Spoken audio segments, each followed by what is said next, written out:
let's talk about the new NBA trade with Luka going to LA and AD going to Dallas. So let's talk about the pros and the cons. First, for Luka. So what they really just took him out of Dallas. The main reason why was because they couldn't afford him basically. His $345 million contract, they didn't want to pay him off. They could have, but they didn't want to. So they just sent him to LA.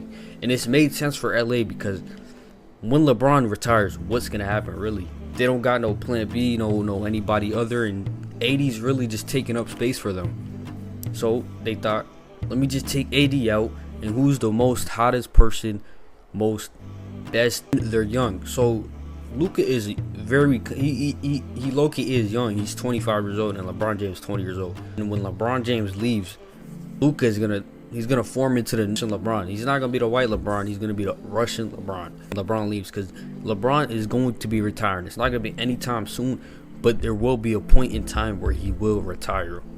And when that day comes, Luka's gonna take over for him and be the Russian LeBron. Another con is Luka just closed his $15 million house in Dallas, Texas.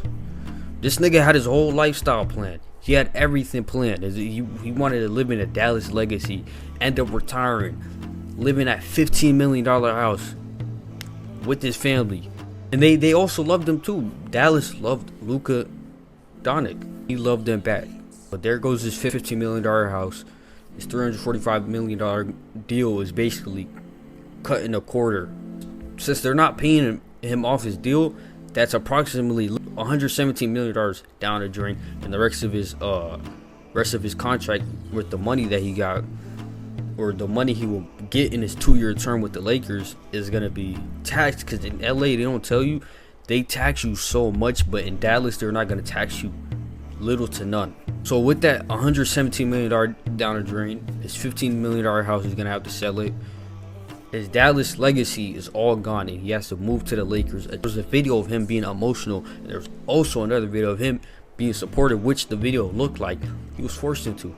And I don't blame Luka, because why would you leave everything that you have loved, everything that you liked, everything you wanted to live for or live with, and move to a city that you did not like, or you don't like, you don't know everything about it? His legacy of being with Dallas is down the drain. Let's talk about the pros. Luka is a very good player. He's a young, offensive playmaker. This dude can do anything. It's gonna be a LeBron James and Luka Doncic duo. It's gonna be unstoppable. He might not like the city, but I feel like he's gonna play very well in there. Play very good. Let's talk about AD though, because they're really kind of similar how they got done for. AD has a $35 million house in Los Angeles. He has kids. He has a family. And he also wanted to live in that LA Laker legacy. He wanted to retire over there. He wanted to do everything over at LA. Now, also, the defense weakens with AD not being there. They're not going to have a front center. And LeBron, he can't do everything. You want to be realistic, LeBron can't do everything.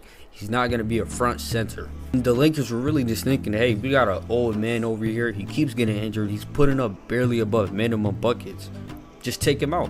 AD, this is your rise up. You can be the next LeBron at Dallas, and I'm not even over exaggerating. You can be the next LeBron over there, bro. You can start fresh. You got Kyrie over there. You got Clay over there. You want a duo? You got Kyrie and AD duo. You can be the next LeBron over there, or just be you, fam. Because AD, you were hiding in LeBron's shadow with that little duo. He was on the higher part.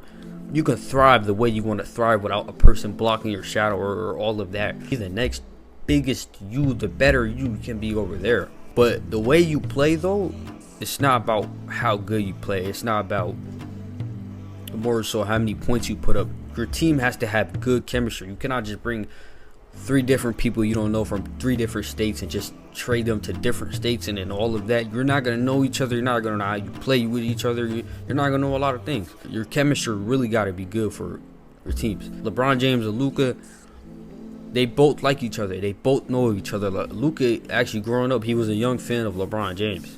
LeBron James also said it himself, Luka is his favorite player in the NBA so far. So I feel like just their social media wise, their chemistry can be very good. But with AD and Kyrie, I'm not very sure of it. Emotional wise, this was a very bad trade for both of them. They were both emotional about it. They both did not like it. Everybody did not like it emotional wise, but game wise, this could be a very good trade. It depends how these players play it. Depends how you play with the ball. This is a new start. It depends how you start it off.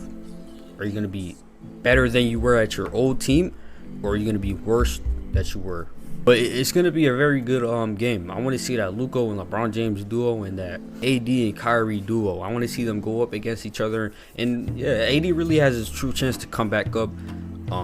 Not being LeBron James' shadow. Luka not so much. He had his own shadow. He was the LeBron James of Dallas. I'm gonna say it like that.